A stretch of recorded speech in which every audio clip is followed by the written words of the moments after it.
நீங்கள் கூட பாருங்கள், இப்போ உங்கள்கிட்ட நான் ஆழமாக ஒரு கேள்வி கேட்குறேன். ஏதாவது ஒரு ஊழியக்காரர் உங்களுக்கு ரொம்ப பிடிக்கும் சார் அப்படின்னு அந்த காலத்தில் சொன்னீங்கன்னா அதன் அடிப்படையில் என்ன தெரியுமா இருக்கும்? அவருடைய ஏதோ ஒரு தியாகம் உங்களுக்கு பிடிச்சிருக்கும்.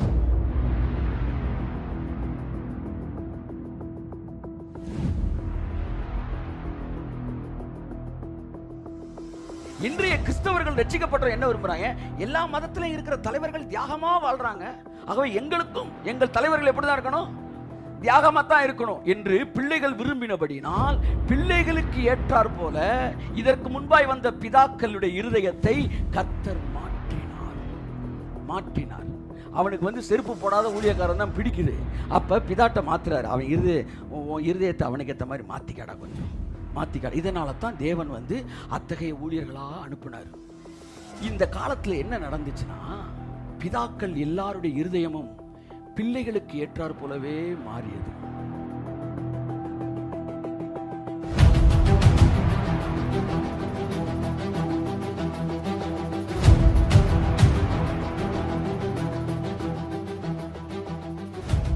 நான் கேட்கிறேன்,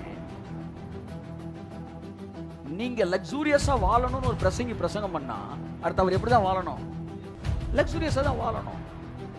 அப்ப நீ என்ன சொல்ல வர? எங்களுக்கு பிரசங்கம் பண்ணுங்க, நாங்க லக்ஸூரியஸா இருப்போம், நீ நல்லா இருப்ப, உன் பிள்ளைகள் நல்லா இருக்கும், அதுக்கு அமெரிக்காவுக்கு அனுப்புவ, லண்டனுக்கு அனுப்புவ, ஸ்விஸ்ஸுக்கு அனுப்புவ, உலகம் எங்க அனுப்புவ, நீ 5 கார் 10 கார் கூட வாங்குவ, அது தப்பே கிடையாது. ஆனா ஊழியக்காரன் மட்டும் கடைசி வர பிச்சைக்காரனாத்தான் இருக்க வேண்டும் என்றால் உன் இருதயம் இன்னும் என்ன செய்யல? You are a sadist.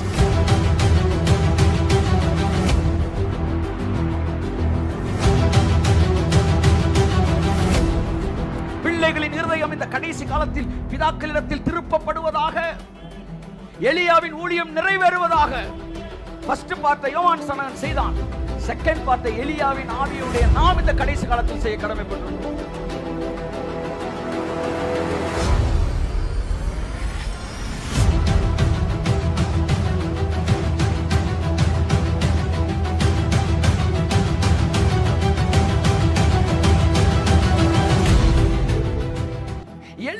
The supreme star எலியா என்பவன் நம்மை போல பாடுள்ள மனுஷன். He was just like us. இவனுக்கு மேல என்ன ஊழியக்காரன்? இந்த உலகத்துல எந்த ஊழியக்காரனும் சூப்பர்மேன் கிடையாது. அதை புரிஞ்சுக்காங்க. அவர்கள் உங்களை போல மிக சாதாரணமானவர்கள்.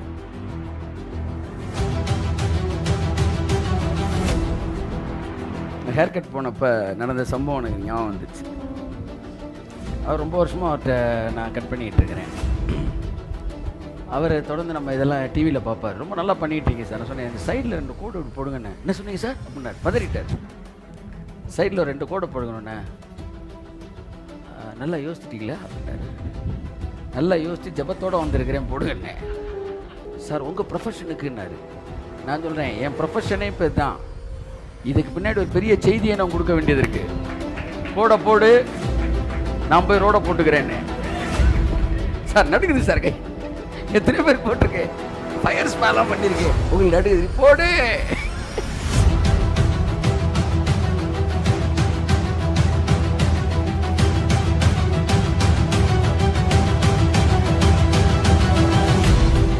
இந்த சந்ததியை யாருக்கு ஒப்பிடுவேன்? ஏன்னா முந்தின சந்ததிக்கு வேற மாதிரி ஊழியக்காரன் அனுப்பினார் தேவன். பிதாக்கள் இருதயத்தை மாத்தி அனுப்பினார். இந்த தலைமுறையில பிள்ளைகள் இருதயத்தை தான் மாத்த போறார். ஆமென், ஆமென். அதனால தான் நம்ம சட்டையை போட்டால் கூட டிஷர்ட்டை போடு.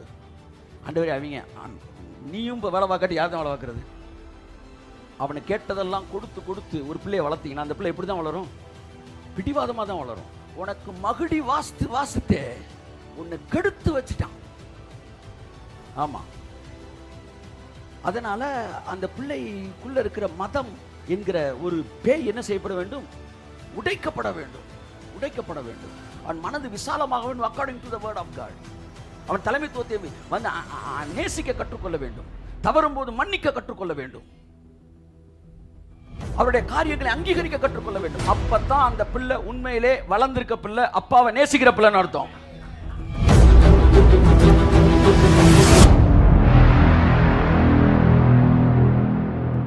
என் அன்புக்குரியவர்களே, கர்த்தர் நம்மை வந்து தேவனை அதை இந்த ஜனத்தை எனக்கென்று ஏற்படுத்தினேன். இவர்கள்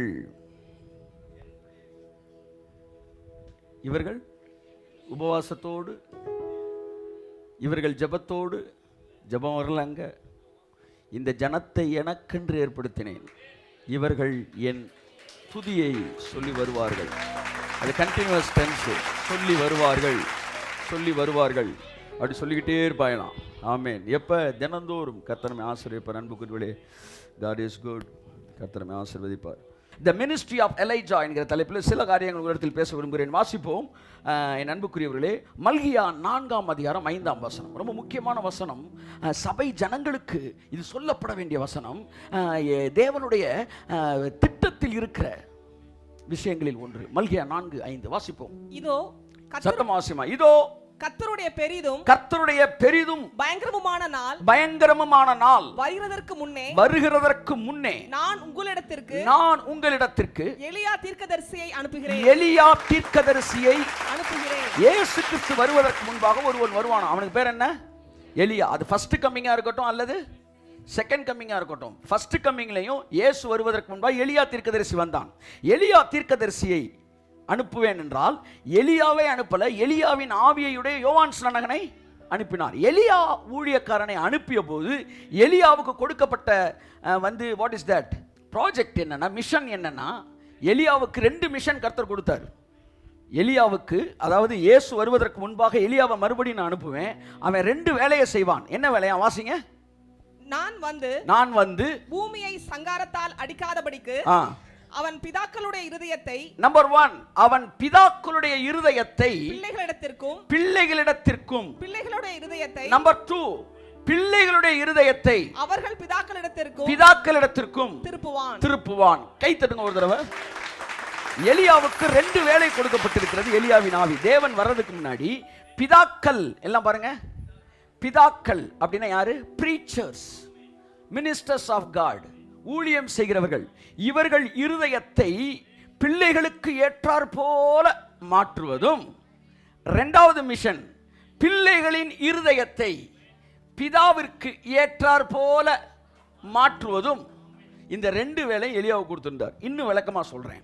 பிதாக்களின் இருதயத்தை பிள்ளைக்கு ஏற்றார் போல் மாற்றுவதுன்னா, ஒரு பிரீச்சர், அவன் தான் பிதா, அவன் வந்து நிற்கும் போது பிள்ளைகளுடைய இருதயத்துக்கு என்ன பிடிச்சிருக்குதோ அதுக்கு ஏத்த மாதிரி வரணும். அவங்களுக்கு ஜிப்பா தான் பிடிச்சிருந்துச்சுன்னா ஜிப்பால தான் வரணும். கடந்த காலத்தில் இதுதான் நடந்துச்சு. பிதாக்களின் இருதயத்தை தேவன் பிள்ளைகளுக்கு ஏற்றார் போல் மாற்றினார். அதனால பிள்ளைகள் என்ன சொல்லுதுங்க? எப்பவுமே பிள்ளைகள் பக்கத்து வீட்டில் நடக்கிற மாதிரி தான் எனக்கு நடக்கணும்னு விரும்புங்க. அதைத்தான் வந்து இஸ்ரேல் ஜனங்கள் சொன்னாங்க, எல்லாருக்கும் ராஜா இருக்கு, எங்களுக்கு ராஜா வேணும். இன்றைய கிறிஸ்தவர்கள் ரட்சிக்கப்பட்ட என்ன விரும்புறாங்க? எல்லா மதத்திலும் இருக்கிற தலைவர்கள் தியாகமா வாழ்றாங்க, ஆகவே எங்களுக்கும் எங்கள் தலைவர்கள் எப்படிதான் இருக்கணும்? தியாகமா தான் இருக்கணும் என்று பிள்ளைகள் விரும்பினபடினால் பிள்ளைகளுக்கு ஏற்றார் போல இதற்கு முன்பாய் வந்த பிதாக்களுடைய இருதயத்தை கர்த்தர் மாற்றினார். அவனுக்கு வந்து செருப்பு போடாத ஊழியக்காரன் தான் பிடிக்குது. அப்போ பிதாட்ட மாத்துறாரு. அவன் இருதயத்தை அவனுக்கு ஏற்ற மாதிரி மாற்றிக்காடா, கொஞ்சம் மாற்றிக்காடா. இதனால தான் தேவன் வந்து அத்தகைய ஊழியர்களாக அனுப்பினார். இந்த காலத்தில் என்ன நடந்துச்சுன்னா, பிதாக்கள் எல்லாருடைய இருதயமும் பிள்ளைகளுக்கு ஏற்றார் போலவே மாறியது. அவன் என்ன விரும்புகிறானோ, நீங்கள் கூட பாருங்கள். இப்போ உங்கள்கிட்ட நான் ஆழமாக ஒரு கேள்வி கேட்குறேன். ஏதாவது ஒரு ஊழியக்காரன் உங்களுக்கு ரொம்ப பிடிக்கும் சார் அப்படின்னு அந்த காலத்தில் சொன்னீங்கன்னா அதன் அடிப்படையில் என்ன தெரியுமா இருக்கும்? அவருடைய ஏதோ ஒரு தியாகம் உங்களுக்கு பிடிச்சிருக்கும். அவர் கல்யாணமே கட்டல சார், அவர் வந்து பேண்ட் ஷர்ட் தான் சார் போட்டிருந்தார், ஆனால் ஒரு தியாகமான வாழ்க்கை. முழங்காலில் நின்னா 6 மணி நேரம் நிற்பாராம், 4 நாள் சாப்பிடவே மாட்டாராம். எதெல்லாம் உங்களுக்கு பிடிச்சிருந்துருக்கு? ஏன்னா உங்க மனசுல தியாகம் செய்யறவன் தான் ஊழியக்காரன் என்கிற மனநிலை இருந்தது. அதனால பிதாவின் இருதயத்தை உங்களை மாற்றவே இல்லை. அவர் பிதாவின் இருதயத்தை மாற்றி அந்த பயலுக்காக, அந்த பயவில்லைக்காக நீ போட்டுக்கடா உனக்கு இவரும் கூட அப்படின்னு அதுக்கேற்றார் போல என்ன செய்யறாரு? மாறி வராரு. ஆனா இந்த எலியா இதுக்கு பேர் தான் குழல் ஊதினோம். என்ன ஊதியிருக்காங்க? தாவீது சொல்றான், இந்த செவிட்டு விரியனுக்கு அது ஆடுறதுக்கு குழல் ஊதுற வித்தியாசமா ஊதுவானா. ஜிப்பா செருப்பு போல கல்யாணம் கட்டல வந்து வந்து மீசை எடுத்துட்டேன், இல்லை வந்து வேற பக்கம் நிறைய வாங்க. ஆனால் கோட்டு போட்டாலும் நான் வந்து மிஷினரி வாழ்க்கையை பற்றி பேசுவேன். பிள்ளைய செத்தா கூட போய் பார்க்க மாட்டேன், பொண்டாட்டி செத்தாலும் பார்க்க மாட்டேன். என்ன ஊழியர், உனக்கு மகுடி வாசித்து உன்னை கெடுத்து வச்சுட்டான். ஆனால் எலியாவின் ஊழியத்தின் இன்னொரு பகுதி இருக்கிறது, நன்றாக கவனியுங்கள். எலியாவின் ஆவியை பெற்ற யோவான் ஸ்நானன் வந்தபோது இந்த 2 வேலையில ஒரு வேலையத்தான் செஞ்சான், 2வது வேலையை செய்யல. ஏன்னா 2வது வேலை 2ஆம் வருகைக்கு முன்பாக செய்யப்பட வேண்டிய வேலை. இந்த முதல் வருகைக்கு முன்பாக எலியா செய்த வேலை என்ன தெரியுமா? வாசிங்க, லூக்கா, மத்தேயு 11:14 வாசிங்க சீக்கிரம். வாசிங்க சீக்கிரம். நீங்கள் ஏற்றுக்கொள்ள மனதாயிருந்தால், ரொம்ப முக்கியமான வேலை, முக்கியமான ஒரு விஷயத்தை நீங்கள் கற்றுக்கொண்டிருக்கிறீர்கள். பிள்ளைகளின் இருதயம் பிதாக்களுக்கும், பிதாக்களின் இருதயம் பிள்ளைகளுக்கும். சோ பிதாக்களின் இருதயத்தை பிள்ளைகளுக்கு திருப்புவது மிஷன் நம்பர் 1. இதை எலியா செய்தான். இது வந்து எலியாவின் ஆவியை பெற்ற யோவான் ஸ்நானன் செய்தான். வாசிப்போம். நீங்கள் ஏற்றுக்கொள்ள மனதாய் இருந்தால் வருகிறவனாகிய எலியா இவன் தான் யோவான் ஸ்நானன் சொல்றார். யோவான் ஸ்நானன் தான் எலியா. அப்ப யோவான் ஸ்நானன் பிறக்கும்போது அவன் என்ன வேலை செய்ய போறான்னு அவங்க அப்பா சொன்னாரு. லூக்கா 1:17 வாசிங்க. லூக்கா 1:17. பிதாக்களுடைய இருதயங்களை பிள்ளைகளிடத்திற்கு கீழ்ப்படியாதவர்களை நீதிமான்களுடைய ஞானத்திற்கும் திருப்பி. பாத்தீங்களா, அவன் செய்ய வேண்டிய வேலை 2 வேலை. ஆனா அது ஒண்ணுதான் வருது பாருங்க. பிதாக்களின் இருதயத்தை பிள்ளைகளுக்கு திருப்பிட்டார். ஆனா பிள்ளைகளின் இருதயத்தை பிதாக்களுக்கு இன்னைக்கு வரைக்கும் தீர்க்கதரிசிகள் திருப்பவில்லை. ஆனால் இந்த காலகட்டம் ஆசீர்வாதமான காலகட்டம். நல்லா கவனிங்க. பிதாக்களின் இருதயம் பிள்ளைகளிடத்தில் திரும்புவது, பிள்ளைகள் புரிகிற மாதிரி சொல்லவா? எங்கள் அப்பா இப்போ வந்து நீங்கள் அப்பா அம்மார்கள் இங்கே இருக்கிறீங்க, உங்கள் பிள்ளை பிறந்து குழந்தை இருக்குது, ஒரு 3 மாதம் 4 மாதம் ஆச்சு, பால் குடிக்குது, வந்து அழுகுது. உடனே நீங்கள் என்ன செய்றீங்க? அப்பா என்ன செய்றீங்க? பால் பாட்டில் தூக்குறீங்க. அம்மா பால் பாட்டில் தூக்கு, உடனே பால் நிரப்பி உடனே கொடுக்குறீங்க. அவன் எந்த டைம் நைட்டு 12 மணிக்கு பால் வேணும்னு கேட்டால் உடனே என்ன செய்றீங்க? இப்போ அவன் இருதயத்தை உங்களுக்கு ஏற்ற மாதிரி மாற்றுறீங்களா, உங்கள் இருதயத்தை அவனுக்கு ஏற்ற மாதிரி மாற்றுறீங்களா? உங்கள் இருதயத்தை மாற்றிக்கிறீங்க. அவன் 12 மணிக்கு பால் வேணும்னு கேட்டால் உடனே பால் பாட்டில் கொடுக்குறீங்களா இல்லையா? இப்போ ஏன்னா குழந்தை, அதனால் நீங்கள் தான் மாறணும். அவனே ஒரு 12 வயசு ஆனதுக்கப்புறம் ஒரு 12 மணிக்கு எந்திரிச்சு சூடாக ஒரு டீயை போடுங்கப்பா அப்படின்னா, தம்பி நைட்லாம் பால் வராது. ஆமாம், காலையில் 7 மணிக்கு பால் வரும், 8 மணிக்கு டீ போட்டு தரேன். உடனே அவன் என்ன செய்கிறான்? பிள்ளையின் இருதயம் இப்போ பிதாவுக்கு ஏற்ற மாதிரி மாறிடுச்சு. அப்படின்னா பிள்ளை வளர்ந்துருச்சுன்னு அர்த்தம். ஆனால் கிறிஸ்தவ சமுதாயத்தில் ஒரு சாபக்கேடு. 50 வருஷமா 100 வருஷமா பிள்ளை 12 மணிக்கு பாலை கேட்டுக்கிட்டே இருக்கு. இந்த ஊழியக்காரனும் அது ஊற்றி கொடுத்துக்கிட்டே இருக்கிறாங்க. ஆனால் இந்த ஊழியக்காரன் அப்படி கிடையாது. பிள்ளைகளின் இருதயத்தை பிதாக்களுக்கு திருப்ப வேண்டிய ஒரு காலகட்டத்திற்குள் நாம் வந்திருக்கிறோம். ஆமென். இந்த காலகட்டத்தில் உங்கள் இருதயம் பிதாக்களிடத்தில் திருப்பப்பட வேண்டும். உங்களுக்கு 10 வயசு இருக்கும்போது உங்க அப்பா உங்களுக்கு தேவையானதை வாங்கி கொடுத்தாரு. ஆனா அவருக்கு 80 வயசு ஆகும்போது நீங்க தான் உங்க அப்பாவுக்கு தேவையானதை வாங்கி கொடுக்குறீங்க. இப்போ உங்கள் இருதயம் பிதாக்களிடத்தில் திருப்பப்பட்டிருக்கிறது. அப்படித்தான் கிறிஸ்தவர்கள் வளர வளர அவருக்கு ஷூ சரியில்லை, அவருக்கு முடி வெட்டுறது சரியில்லைன்னா இன்னும் நீ என்ன செய்யலன்னு அர்த்தம். இதுக்கு முன்னாடி வந்த எல்லா பிதாக்களும் உங்களிடத்தில் இருதயம் திருப்பப்பட்டபடினால் உங்கள் இருதயம் இன்றைக்கு வரைக்கும் திருப்பப்படாமலே இருக்கிறது. திருப்புறண்டா நாங்க. இயேசு மிக தெளிவாய் சொன்னார். வாசிப்போம். மத்தேயு 11:17 11:14 இருந்து வாசிங்க. இந்த சந்ததியை யாருக்கு ஒப்பிடுவேன்? நல்லா கவனிங்க. ஒவ்வொரு சந்ததி கேட்டார் போல என்ன மாறிக்கிட்டே வருது? ஊழியக்காரனை தேவன் அனுப்புற ஸ்டைல் என்ன செய்து மாறுது. சும்மா அறகுறைய வசனம் தெரிஞ்சுட்டு வரக்கூடாது. இந்த சந்ததியை யாருக்கு ஒப்பிடுவேன்? ஏன்னா முந்தின சந்ததிக்கு வேற மாதிரி ஊழியக்காரன் அனுப்புனார் தேவன். பிதாக்கள் இருதயத்தை மாற்றி அனுப்பினார். இந்த தலைமுறையில் பிள்ளைகள் இருதயத்தை தான் மாற்ற போறார். ஆமென், ஆமென். அதனால தான் நம்ம சட்டையை போட்டால் கூட டீ ஷர்ட்டை போடு. ஆண்டவரே, அவங்க நீயும் இப்போ வேலை பார்க்காட்டி யார் தான் வேலை பார்க்கறது? அவனை கேட்டதெல்லாம் கொடுத்து ஒரு பிள்ளையை வளர்த்தீங்கன்னா அந்த பிள்ளை எப்படி தான் வளரும்? பிடிவாதமாக தான் வளரும். ஆமாம். அதனால் அந்த பிள்ளைக்குள்ளே இருக்கிற மதம் என்கிற ஒரு பேய் என்ன செய்யப்பட வேண்டும்? உடைக்கப்பட வேண்டும், உடைக்கப்பட வேண்டும். அவன் மனது விசாலமாக வேண்டும் according to the word of God. அவன் தலைமைத்துவத்தை வந்து நேசிக்க கற்றுக்கொள்ள வேண்டும், தவறும் போது மன்னிக்க கற்றுக்கொள்ள வேண்டும், அவருடைய காரியங்களை அங்கீகரிக்க கற்றுக்கொள்ள வேண்டும். அப்பதான் அந்த பிள்ளை உண்மையிலே வளர்ந்திருக்க பிள்ளை, அப்பாவை நேசிக்கிற பிள்ளைன்னு அர்த்தம். என் அன்புக்குரியவர்களே, இந்த சந்ததியை யாருக்கு ஒப்பிடுவேன்? வாசிங்க. சந்தை வெளிகளிலே உட்கார்ந்து தங்கள் தோழரை பார்த்து உங்களுக்காக குழல் ஊதினோம், நாங்கள் குழல் ஊதினோம், நீங்கள் கூத்தாடவில்லை, உங்களுக்காக புலம்பினோம், நீங்கள் மாரடிக்கவில்லை என்று குறை சொல்லுகிற அதுக்கப்புறம் மெதுவா ஸ்லோ மோஷன்ல வாசிக்கணும். என்று குறை சொல்லுகிற பிள்ளைகளுக்கு ஒப்பாய் இயேசு சொன்னாரு, உங்க பேரெல்லாம் குறை சொல்லுகிற பிள்ளைகள். எல்லாம் சொல்லுங்க. ஐயா அவர் ஷூவோட பிரசங்கம் பண்றாரு, சத்தமா சொல்லுங்க. ஐயா அவர் ட்ரெஸ்ஸிங்கே சரியில்லை. ஐயா எங்க ஃபாதர்லாம் அங்கேயோட வருவாரு, இவர் அதை பத்தி நோ பாதர் சொல்லுங்க. குறை. ஐயா அவர் கிருதாவை கடவா வரைக்கும் வச்சிருக்கிறாரு. ஐயா அவருக்கு சைடில் 2 பக்கம் முடியவே காணோம். ஐயா அவர் புலி கூட சண்டை போட்டு சைடில் பறந்த மாதிரி 2 கோடு இருக்கு. சத்தமா சொல்லுங்க. குறை சொல்லுகிற பிள்ளைகளுக்கு ஒப்பாய் இருக்கிறீர்களே.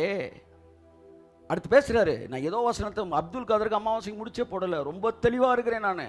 அடுத்த வசனம் வாசிங்க. ஊழியக்காரனை பத்தி தான் பேசுறாரு. ஊழியக்காரன் சரியில்லைன்னு சொன்னா அந்த பிள்ளைக்கு பேர் என்னவா?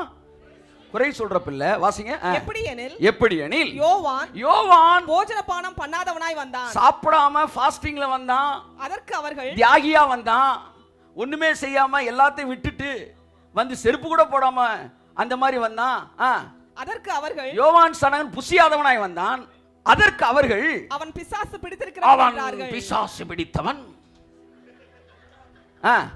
மனுஷகுமாரன் பிசாசு பிடித்தவன் என்றார்கள். வாசிமா முடி. பிசாசு பிடித்தவன் என்றார்கள். அடுத்து மனுஷகுமாரன் போஜனபானம் பண்ணுகிறவராய் கையத்தட்டு. மனுஷகுமாரன் சாப்பிடுற ஆளா வந்தாரு. என் அன்புக்குரியவர்கள் என்ன சொல்ல வரேன்னா, அவன் சாப்பிடாம வந்தான், புசியாம வந்தான், குடிக்காம வந்தான், அவனை பிசாசு பிடிச்சவன் சொன்ன. அடுத்து மனுஷகுமாரன் சொல்லுங்க, போஜனபானம் பண்ணுகிறவராய் வந்தான். போஜனபானம். இப்ப போற வழியில ஒரு டிப்ஸ். இப்ப நீங்க யாரு எந்த காலகட்டத்தில் வாழ்றீங்க? யோவான் காலமா இயேசுனார் காலமா? அப்ப நீங்க புசியாதவர்களா இருக்கணுமா புசிக்கிறவர்களா இருக்கணுமா? அப்படி எந்திரிச்சு வீட்டுக்கு போயிருக்கின்றேன் நான். மனுஷகுமாரன் போஜனபானம் பண்ணுகிறவராய் வந்தார். அதற்கு அவர்கள் இதோ போஜன பிரியனும் மதுபான பிரியனுமான மனிதன். அதுக்கு அர்த்தம் என்ன தெரியுமா? மட்டுக்கு மீறி குடிக்கிறவன். கிரீக்ல இருக்கு. அப்படின்னா என்ன அர்த்தம்னா, சும்மா அவங்க எழுதல, இயேசுவை பார்த்தார்கள். எங்கே பார்த்தார்கள்? கானா ஒரு கல்யாணத்திலே சாதாரணமா எல்லாருக்கும் ஊற்றுகிற திராட்சை ரசம் தான். ஊற்றும் போது இயேசு கிறிஸ்துவுக்கு வந்து அங்கே இருக்கிறவங்க அந்த சீசர்களை வலுவா வாங்கி இறக்கணும் ஒரு இயேசுன்னு அர்த்தம். அதனாலதான் அளவுக்கு மீறி அதை அவனால் டைஜஸ்ட் பண்ண முடியல. பாவிகளுக்கும் ஆயக்காரருக்கும் சிநேகிதரா இருக்காரு. ஊழியக்காரன் எங்க தான் இருக்கணும்? ஆல்டர்ல தான் இருக்கணும். கண்ணை மூடி கடைசி பண்ணும்போது காணாம போயிடணும். ஆனா இவர் டீ கடையில் உட்காந்துருக்காரு. டே என்னடா அப்படின்னு, என்ன ஊழியக்காரை டீ கடையில் பார்த்தேன். என்ன டீ கடையில் பார்த்துட்டு என்னை வந்து அன்னைக்கு ஒரு தடவை ஷாப்பிங் போயிருக்கிறேன். திடீர்னு ஒருத்தன் பார்த்து, என்ன பிரதர் என்ன தனியாக வந்திருக்கீங்க? என்ன தனியா? என்னடா பொம்பளை பிள்ளைய பார்த்த மாதிரி தனியாக வந்திருக்கீங்க? எனக்கு 40 வயசு ஆகி போச்சுரா, தனியாக வந்திருக்கிறீங்க. இதுகெல்லாம் திருந்தவே அப்படின்னு சொல்லக்கூடாது, திருந்தணும் இயேசு நாமத்தில். ஆமா, இதனால 6 மாசம் 6 வருஷம் ஊழியத்திலிருந்து காணாம போனவர்கள்லாம் உண்டு. ஏன்னா இவர்கள் மனசுல இறுகி இருப்பான். இப்படித்தான் இருக்கணும், உடைக்கணும். உன்னுடைய இருதயம் பிதாக்களுக்கு ஏற்றார் போல் என்ன செய்ய வேண்டும்? மாற வேண்டும். எலியாவின் ஊழியம் பிதாக்களின் இருதயத்தை பிள்ளைகளுக்கும், பிள்ளைகளின் இருதயத்தை பிதாக்களுக்கும் திருப்ப வேண்டும். அப்ப குறை மட்டுக்கு மீறி குடிக்கிறவன் என்று இயேசுவை குறை சொன்னார்கள். அவர் குடிக்கிறவர் அல்ல, ஆனால் குடிக்கிறவர் என்று என்ன செய்தார்கள்? குறை சொன்னார்கள். வாசிங்க. ஆயக்காரருக்கும் பாவிகளுக்கும் சிநேகிதன் என்கிறார்கள். பாத்தீங்களா? இவனுக்கு மைண்ட் செட்டுங்க. இப்படிதான் ஊழியக்காரன் இருக்கணும். இந்த ஜெனரேஷன்ல அது நடக்காது. உனக்காக குழல் ஊதினோம், ஒரு குழலும் ஊத மாட்டோம். ஆமா, பாம்பு மண்டையில மண்டன் அடிச்சு அது தெளிவா சொல்லிட்டான் வந்து யாரு? தாவீது. நீ எவ்வளவுதான் விதவிதமா ஊதினாலும் அந்த விரியன் பாம்பு என்ன காது அது கேட்கவே கேட்காது. என்ன இந்த ஆட்டம் ஆடிட்டு இருக்க? சட்டுன்னு ஒரு போட்டு அது பாட்டுக்கு போயிடும். இதனாலதான் இந்த வசனத்தை தொடங்கும் போது எப்படி திரும்ப தொடங்கினாரு தேவன்? கேட்க காதுள்ளவன் கேட்க கடவன். உனக்கு பிடிக்கலன்னா விட்டுன்னு அர்த்தம் அதுக்கு பேரு. அப்படிதான் தொடங்குறாரு. முந்தின வசனம் எப்படிமா தொடங்குது? நீங்கள் ஏற்றுக்கொள்ள மனம். அதுக்கு முன்னாடி கேட்கிறதற்கு காதுள்ளவன் கேட்கிறதற்கு காதுள்ளவன் கேட்க கடவன் கேட்க கடவன். அதுக்கப்புறம் தான் இதெல்லாம் சொல்றாரு. உங்களை நான் எதுக்கு ஒப்பிடுவேன்? அவன் அப்படி வந்தான், அதுக்கும் நீ கமெண்ட் கொடுத்த. நான் இப்படி வந்தேன், இதுக்கும் கமெண்ட் கொடுக்குற. அடுத்து கீழே வாசிமா முடிச்சது. ஆனாலும் ஞானமானது ஆனாலும் எல்லாம் சொல்லுங்க, கை தட்டுங்களேன் ஒரு தடவை. ஆனாலும் என்கிற வார்த்தை வரும்போது முன்பாக இருக்கிற அத்தனை வார்த்தைகளும் அடிபட்டு போகிறது. என்னதான் இப்படி கமெண்ட் கொடுக்கிறவன் இருந்தாலும், என்னதான் கிரிட்டிசைஸ் பண்றவன் இருந்தாலும், ஆனாலும் ஞானமானது தன்னுடைய பிள்ளைகளால் நீதி உள்ளது என்று ஏற்றுக்கொள்ளப்படும். கரங்களை தட்டி கர்த்தருக்கு நன்றி சொல்லுவோம். நம்முடைய பிள்ளைகள், ஞானத்தின் பிள்ளைகள் ஞானத்தை ஏற்றுக்கொள்வார்களாம். அப்ப என் அன்புக்குரியவர்களே, ஏன் இதை மாற்றக்கூடாது? மாற்றுவது எளிமையானது. சார் இதை தூக்கி மாற்ற எனக்கு ரொம்ப ஃப்ரீயா நான் இருக்கணும்னு என்ன தெரியுமா போடுவேன்? ஜிப்பா தான் போடுவேன். என் கூட இருக்க ஃப்ரெண்ட்ஸ்கிட்ட கேளுங்க. ஆமா, எப்போ ஃப்ரீயா போகணும்னு நினைக்கிறேனோ ஒரு ஜிப்பா போட்டு கும்முன்னு ஒரு ஜீன்ஸை போட்டு போயிட்டே இருப்பேன். எல்லா நேரத்திலும் எனக்கு ஃபிட் ஆகிற ஒரு ட்ரெஸ்னா ஜிப்பா தான். சில ட்ரெஸ்லாம் சில நேரத்தில் தான் ஃபிட் ஆகும், ஆனால் ஜிப்பா எப்பவுமே ஃபிட் ஆகும். அப்புறம் ஏன் கஷ்டப்பட்டு இதை போடுறீங்க? வேற வழி இல்லை. உனக்குள்ள இருக்கிறத என்ன செய்ய வேண்டியிருக்கு? உடைக்க வேண்டியது இருக்கு. நான் ஒரு தீர்க்கதரிசி, வேறு வழி இல்லை. 13 வயதில் எரேமியாவை நிர்வாணமாய் நடக்க சொன்னார் தேவன். தீர்க்கதரிசிகள் தேவன் சொல்லுகிறதை செய்கிறவர்கள். அவன் நடந்தான். ஓசியா போய் ஒரு வேசிய கல்யாணம் பண்றான்னாரு. கல்யாணம் பண்ணா இன்னொருவனுக்கு பிறந்தவனை பிள்ளையை எடுத்துக்கான்னு சொன்னார். எடுத்தார்கள். இத்தீர்க்கதரிசிகள் தேவனுடைய உணர்ச்சியை பேசுகிறார்கள். அதனால அவர்கள் பேசும்போது உணர்ச்சி வசப்பட்டவர்களாய் பேசுகிறார்கள். டீச்சருக்கும் ப்ராஃபட்டுக்கு இருக்க வித்தியாசம் தான். உடனே அவருக்குள்ள ஏதோ ஒரு தேவையில்லாத பாதிப்பு இருக்கு, இப்படிலாம் நீங்க அதை மாத்திர முடியாது. ப்ராஃபட்ஸ் அவங்க எப்பவுமே they are preaching out of inspiration. அது நீங்க புரிஞ்சுக்கணும். அவன் கிரேஸ் பேசினாலும் சரி, லா பேசினாலும் சரி, அவனுக்குள்ள இன்ஸ்பிரேஷன் இருக்கும். என் அன்புக்குரியவர்களே, அதை நீங்கள் புரிந்து கொள்ள வேண்டும். அப்ப இந்த காலகட்டத்திலே தேவன் பிள்ளைகளின் இருதயத்தை பிதாக்களுக்கு திருப்புகிறவராய் இருக்கிறார். ஆமென் சொல்லுங்க. அதனால இன்னும் நீங்க சிறு பிள்ளையாகவே இருந்து இப்படியே இந்த என்னது ஒருத்தர் சினிமா பார்க்க கூட்டிட்டு போனோம். அந்த காலத்தில் 89 சம்திங் நினைக்கிறேன். பக்கத்து வீட்டில் அப்போல்லாம் பெரிய ஆளுகளோட தானே போவோம். போய் உட்காந்துருக்கும் போது இதை குறித்து எங்கேயோ கூப்பிட்டு போனான். என்ன படம்னு கூட ஞாபகம் இல்லை. அவன் உட்காந்துட்டு சின்ன வயசில் அப்படி உட்காந்து எத்தனை பல்ப் இருக்குன்னு எண்ணிக்கிட்டு இருந்தான். 53 இன்டர்வலில் என்னென்னா 53 பல்ப்பு, வாய் பேச மாட்டாப்புல, 53 பல்ப்பு 28 ஃபேன். என்ன அடப்பாவி, இது என்ற கடைங்க நீ சூப்பரான படத்தை மிஸ் பண்ணிட்டியடா. இப்படி தான் சிலர் உட்காந்துட்டு 22 பல்ப்பு 32 ஃபேன் என்ன மாதிரி. அவர் என்ன போட்டிருக்காரு? சாக்ஸை போட்டு பேண்ட்டை போட்டிருக்காரா, இது சாக்ஸை போட்டு ஷூவை போட்டிருக்காரா, ஷூவை போட்டு சாக்ஸை போட்டிருக்காரா. You are wasting your anointing, losing your அனாயிட்டிங்.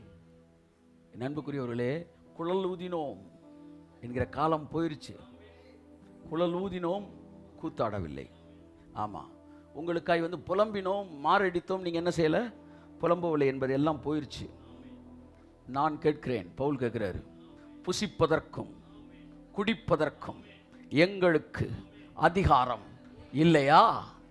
ஆமா, வெட்டுவதற்கும் கட்டுவதற்கும் எங்களுக்கு நான் அப்போஸ்தலன் அல்லவா? நான் சுயாதீனன் அல்லவா? என்ன சுயாதீனன் என்ன? I am a free man. Who are you to control over me? நீ யார் என்ன கண்ட்ரோல் பண்ண முடியாது. ஏனென்றால் நான் சுயாதீனன் அல்லவா? நான் சுயாதீனன் அல்லவா? ஊழியக்காரன் சுயாதீனனா இல்லையா? அங்க தொடங்கி கடைசி எங்க முடிக்கிறாரு? வேற இடத்துல முடிக்கிறாரு. எல்லோரையும் ஆதாயப்படுத்திக் கொள்ளும்படிக்கு நான் எல்லோருக்கும் எல்லாமாய் ஆனேன். வெளியே இருக்கிறவர்களுக்கு அவர்கள் உள்ளே கொண்டு வருவதை பற்றி பேசுகிறார். உள்ளே இருக்கிறவர்களை சவல பிள்ளைகளாய் வளர்ப்பதை பற்றி அவர் என்ன செய்யல? பேசல. உங்கள் மனது விசாலமாகட்டும்.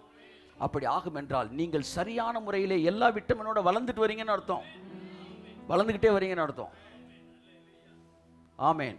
1 கொரிந்தியர் 9 வந்து வாசிங்க. எத்தனை 13 கிளியோ 16 கிளியோ ஏற்கனவே வாசித்துட்டோம். இனிமேல் வாசிக்க வேண்டியதில்லை. இருந்தாலும் வாசிக்க 1-2 மேட்டர் மட்டும் பார்ப்போம். வாசிங்க. நான் அப்போஸ்தலன் அல்லவா? நான் அப்போஸ்தலன் அல்லவா? நான் சுயாதீனன் அல்லவா? நான் சுயாதீனன். சுயாதீனன்னா நான் அடிமை கிடையாது, சுயாதீனன் அல்லவா? எதுக்கு சொல்ல வரேன்னா, என்னுடைய பிள்ளைகள் இந்த ஊழியத்தின் மூலம் வெளிச்சத்துக்குள் வருகிறவர்கள் மற்ற பிள்ளைகளைப் போல குறை கூறுகிற பிள்ளைகளாக இராமல், அந்த ஒரு பிராட் மைண்டுக்குள்ள, அந்த ஒரு விசாலமான மனதோடு கூட பிள்ளைகளின் இருதயம் பிதாக்களிடத்தில் திருப்பப்பட்டவர்களாய், எலியாவின் ஊழியம் நிறைவேற்றப்பட்டவர்களாய் இருக்கும்படிக்கு உங்களை நான் அன்புடன் அழைக்கிறேன். வாசிப்போம். சுயாதீனன் அல்லவா? நம்முடைய கர்த்தராகிய இயேசு கிறிஸ்துவை நான் தரிசிக்கவில்லையா? கர்த்தருக்குள் நீங்கள் என் கிரியையாய் இருக்கிறீர்கள் அல்லவா? 4ஆம் வசனம் வாசிங்க. புசிக்கவும் குடிக்கவும் எங்களுக்கு அதிகாரம் இல்லையா? எங்களுக்கு அதிகாரம் இல்லையா? மற்ற அப்போஸ்தலரும் கைத்தொழில் செய்யாதிருப்பதற்கு எனக்கு அதிகாரம் இல்லையா? எவன் சொந்த பணத்தை செலவழிச்சு மிலிட்டரியில் வேலை பார்ப்பான், அவனுக்குன்னு கொடுக்குற அதிகாரத்தை பயன்படுத்தக்கூடாதா? மனைவியாய் ஒரு ஸ்திரியை கூட்டிக் கொண்டு திரிய எனக்கு அதிகாரம் இல்லையா? பேதுரு செய்கிறாரு, நான் செய்ய முடியாதா? ஆனாலும் சுவிசேஷத்திற்கு யாதொரு தடையும் உண்டாகாதபடிக்கு இந்த நெக்ஸ்ட் லெவல் பீப்புளை உள்ளே கொண்டு வரதுக்கு, புரிஞ்சுக்காங்க. ஆமாம், அந்த நாட்கள் வரும், அந்த இடத்திற்கு நாம் போவோம். ஆனால் கொடுக்கப்பட்டவைகளை முழுமையாக்காமல் நம்ம அதை செய்ய முடியாது. அதிக ஜனங்களை ஆதாயப்படுத்திக் கொள்ளும்படி அப்படிதான் போறாரு. என் அன்புக்குரியவர்களே, ஸோ நான் என்ன சொல்ல வருகிறேன் என்றால், எலியாவின் ஊழியம் அது என்னவென்றால், பிதாக்களின் இருதயத்தை பிள்ளைகள் எடுத்துக்கும், பிள்ளைகளின் இருதயத்தை பிதாக்கள் எடுத்திருக்கும். யோவான்சன் செய்த ஊழியம் அதில் ஒரு பகுதி தான். பிதாக்களின் இருதயம் மாற்றப்பட்டது. கடந்த காலத்தில் பிதாக்களின் இருதயத்தை தேவன் பிள்ளைகளுக்கு ஏற்றாற்போல் மாற்றினார். இந்த ஜெனரேஷனில் பிள்ளைகளின் இருதயத்தை தேவன் பிதாக்களுக்கு இடத்தில் திருப்புகிறார். அப்படின்னா என்ன அர்த்தம்னா, பிள்ளைகள் மெச்சூர்ட் ஆயிட்டாங்க, பிள்ளைகள் வளர்ந்து விட்டார்கள், அதையெல்லாம் இப்போ பெருசாக என்ன செய்யறதில்லை. ஆமாம், அந்த இடத்திற்கு நீங்கள் வருவதற்காக சில என்ன ஊழியர்கள் விரும்பாததை கூட தேவன் செய்வதற்கு என்ன செய்கிறார்? ஆமாம், உந்துகிறார். இது எல்லா இடத்துலையும் வருது. வெறும் செய்தியை கேட்பதில்லை, காணிக்கையிலும் தசம பாகத்திலும், தசம நியூட்ரிஷன் இல்லைன்னு வச்சுக்கோங்க, ரைட், ஓகே, அதை விட மேலாகவே இருக்குது, அப்படியும் வரலாம். அதுக்கு இதெல்லாத்தையும் தாண்டி இந்த சிறுபிள்ளை மனநிலையில் இருக்கிறவர்கள் எல்லாவற்றிலுமே அந்த குறுகிய மனநிலையில் தான் இருப்பார்கள். ஆனால் பிதாக்களிடத்தில் இருதயம் திருப்பப்பட்டவர்கள் இந்த உணர்ச்சி வசப்பட்ட நிலைமைக்கெல்லாம் தாண்டி இருப்பாங்க. அதுதான் ஒரு மெச்சூர்ட் கிறிஸ்டியன். இன்றைக்கு நான் கொடுக்குறது வந்து ஒரு எழுப்புதல் செய்தி அல்ல, ஆனால் வந்து it is an instruction, alignment. ரொம்ப ரேராக தான் நம்ம அலைன்மெண்ட் பண்ணுவோம், அதுக்கப்புறம் தொடர்ந்து நம்ம ஓடுவோம். ஸோ இது ஒன்று போதுங்க. அடுத்து ஒரு 50 வருஷத்துக்கு நீ எந்த ஊழியக்காரனை பார்த்தாலும் கிரிட்டிசைஸ் பண்ண உங்கள் மனசு என்ன செய்யாது? வராது. ஏன்னா உங்கள் இருதயம் பிதாக்கள் இடத்தில் திருப்பப்பட்டிருக்கிறது. வந்து போன வாரம் எனக்கு வேலையே இல்லை, போன மாதம், அதனால் எனக்கு எந்த வருமானமும் இல்லை, அதனால் எனக்கு வந்து தாராளமாக காணி கொடுக்க முடியல, தசமாக கொடுக்க முடியல என்று சொல்லும்போது தட் இஸ் நாட் ராங். நீங்கள் காணிக்க கொடுக்காத ஒரு கிரைமே கிடையாது. அதை பற்றி நீங்கள் கவலைப்பட வேண்டிய அவசியமே இல்லை. வருஷம் ஃபுல்லாக உங்களுக்கு வருமானம் எல்லாம், வருஷம் ஃபுல்லாக நீங்கள் காணிக்கப்படாமல் இருக்கலாம், தப்பே கிடையாது. ஆனால் உங்களுக்கு மட்டும்தான் தெரியும் எவ்வளோ இருக்குது நம்மள்ட்ட, எவ்வளோ போட முடியும் என்பது. ஏன்னா வேதம் தெளிவாக சொல்லுது, தகுதிக்கேற்ற விதமாக அப்படின்னு தான் சொல்லுது, தகுதிக்கேற்ற மாதிரி தான் போகணும். ஆனால் எனக்கு வந்து இது பிடிக்கலை, அதனால் நான் இதை செய்யலைன்னு சொன்னால் அந்த இடத்துல வந்து நீங்கள் மாற வேண்டிய விஷயம் இருக்கிறது.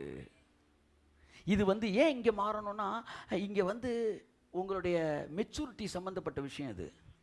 ஆகவே அந்த இடத்துல உங்களுடைய மெச்சூரிட்டிக்கு ஏற்றாற்போல் நீங்கள் வளர வேண்டும் என்று சொல்லி நான் விரும்புகிறேன்.